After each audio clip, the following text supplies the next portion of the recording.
Hai guys, welcome back to my video. Di video kali ini kita akan ngebahas tentang konsistensi. Pastinya semua paham betul apa itu konsistensi, semuanya familiar dengan kata ini. Tapi sudahkah kita melakukannya dalam kehidupan kita sehari-hari? Menurut gua, konsistensi adalah salah satu aspek yang penting banget. Dan ini membedakan satu individual dengan individual yang lain. Ini benar-benar membedakan kualitas seseorang dengan kualitas orang yang lain.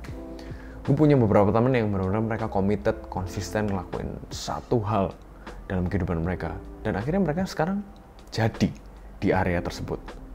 Berhasil di sana.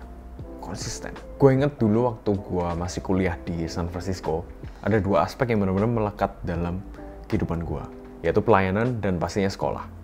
Jadi kehidupan gue ya berkisar lantai ini pelayanan, sekolah, kalau nggak sekolah ya pelayanan. Sisa waktunya oke, baru hangout sama temen, baru kemudian pergi makan. Dan gue ngelakuin ini selama gue di San Francisco. Artinya gue di San Francisco itu 4 tahun. Jadi selama 4 tahun gue tuh full pelayanan. Gue nggak pernah yang namanya menolak pelayanan. Tapi gue pernah memang ada gap, ambil gap, istirahat sebentar pelayanan karena itu final semester gue. Tapi dari sana gue belajar hal yang kita lakukan secara konsisten itu akan membuahkan sesuatu yang luar biasa. Karena kita ngelakuinnya day by day, ya kan? Kita terus taat, kita nggak pernah mengeluh. Pernah sih mengeluh, tapi tetap ngelakuin. Dan alhasil, pelayanan gue dari tahun pertama ke tahun kedua aja itu udah beda banget. Artinya pelayanan gue berbuah di sana. Ini pelayanan di gereja ya guys, by the way. Gue nggak menyombongkan diri, tapi maksudnya hasil dari konsistensi itu selalu nggak pernah bohong. Nggak usah setahun lah, mungkin 5 bulan, ya kan? Bulan kelima dan bulan pertama gue pelayanan, itu pun udah beda. Knowledge-nya sudah beda. Hatinya sudah beda. Dan banyak hal lagi yang gue lakukan dengan konsisten, itu hasilnya sangat-sangat berbeda. Salah satu lagi contoh, ini gue hanya beri contoh. Setelah gue pulang dari San Francisco, itu gue bikin project idealis gue bikin Instagram, namanya NCAT. Itu ngebahas tentang film, yang sekarang udah stop karena tidak ada duitnya. Tapi gue lakuin itu dengan konsisten. Dari 0 followers, gue lakuin konsisten setahun pertama, itu gue udah bisa hasilin 5.000 followers. Nah mungkin hasilnya orang beda-beda, ada yang bisa ngasilin langsung 200.000 dalam setahun pertama atau 20.000. Tapi at the end, ada growth, tetap ada pertumbuhan kalau kita ngelakuinnya secara konsisten. Di Jepang ada yang filosofi bernama Kaizen, di mana artinya perbaharuan berkesinambungan. Di sana ngajarin prinsip di mana lebih baik kita ini konsisten ngelakuin 1 menit hal setiap hari sepanjang hidup kita daripada 12 jam kemudian kita udah nggak tahu mau kerjain lagi kapan. Artinya memang konsistensi ini krusial sekali dalam membangun kehidupan kita. Maka dari itu, apa hal yang kita perlu konsisten? Apa hal yang tidak? Itu benar-benar kita harus pilah dengan baik. Kita harus bisa memilah prioritas kita dengan baik-baik. Jangan buru-buru committed dengan suatu hal kalau kita nggak bisa konsisten di sana. Misalkan, gue sempat pernah ditawarin pekerjaan. Ayo, Bro, kerja bareng sama gue. Bikin satu project di sana. Tapi kemudian gue juga timbang-timbang. Oke, project pribadi gue apa? Kesibukan gue sendiri apa? Aktivitas gue apa? Di sana kemudian gue berkesimpulan, oh gue nggak bisa committed di sini. Nanti gue nggak bisa konsisten. Dan hasil dari ketidakkonsistenan, itu udah pasti kegagalan.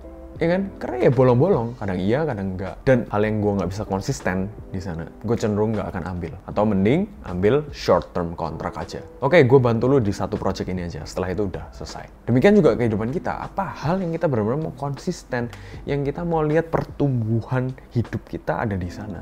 Misalkan, hubungan kita dengan Tuhan. Ya kan? Kita committed, oke pokoknya 1 jam pertama setelah gue bangun, itu gue full saat teduh. Atau berdoa, atau mungkin ada teman-teman yang sholat, konsisten, sholat 5 waktu mungkin. Kalau di Kristen kan berdoa, baca Alkitab, memuji menyembah Tuhan. 1 jam pertama pokoknya ini harus ada, karena ini penting banget dalam kehidupan gue, dan ini membangun kehidupan rohani gue. Gue nggak mau kelewatan 1 jam pertama setelah gue bangun, harus setiap hari. Dan seringkali namanya manusia, dan semua manusia mengalami ini nih, kita nggak akan senantiasa setiap hari bangun pagi semangat untuk berdoa. Nggak akan. Ketika gue ngelakuin bikin Instagram NCAT, gue nggak setiap saat semangat untuk bikin konten. Mungkin di awal, banyak orang itu panas di awal. Ya kan, oke gue semangat, 3 bulan pertama masih on fire. Setelah itu, lihat hasilnya mungkin nggak sesuai, atau mungkin kita mulai males, mulai bosen. Alhasil kemudian jadi nggak konsisten. Nah itu jangan sampai terjadi. Ketika gue bikin NCAT itu 60 hari pertama it's okay, 90 hari pertama it's okay. Kemudian setelah masuk 4 bulan, aduh kok males ya. Tapi tetap harus paksain. Mau nggak mau sudah, ini gue udah komit harus jalan. Demikian juga tadi membangun kehidupan rohani, ya kan, yang udah committed pokoknya 1 jam pertama udah harus ya harus. Kadang itu ya males, pastilah. Ketika semangat itu udah nggak ada, konsistensi kita itu diuji. Kalau orang masih semangat, ya konsisten pasti, ya dong. Tapi konsistensi itu diuji oleh waktu. Dan gue lihat sendiri, benar-benar orang yang konsisten dan mereka tahu betul di area mana mereka harus konsisten dan mereka terus-terusan di sana. So they hit their target. Terus-terusan, hasilnya itu pasti eksponensial guys, hasilnya pasti nggak pernah bohong. Banyak konsistensi yang gue udah mulai tinggalkan, banyak hal yang memang seiring berjalannya waktu kita udah tahu oke, ini kita harus let go, sudah nggak perlu lagi lakuin ini terus menerus, oke, that's it. Tapi ada hal-hal yang kita memang harus keep, entah itu pekerjaan kita, entah itu waktu bersama keluarga kita, entah itu waktu bersama anak-anak kita mungkin yang sudah menikah. Kalau memang perlu area konsisten di sana, harus konsisten di sana. Karena dari konsistensilah keluar yang namanya kualitas. Orang yang tidak konsisten cenderung tidak akan pernah punya kualitas yang menawan. Misal, orang di kantor gua yang konsisten selalu tidak pernah telat datang ke kantor. Dia jadi punya kualitas. Ketika dia bilang, kasih saran ke temennya, ayolah kamu bangun lebih pagi, jangan terlambat. Omongannya itu berbobot. Kenapa? Karena dia konsisten ngelakuin itu dan itu sudah teruji waktu. Beda dengan orang yang tidak pernah konsisten dengan satu hal, dia mau kasih saran apa? Itu kan balik ke dianya sendiri.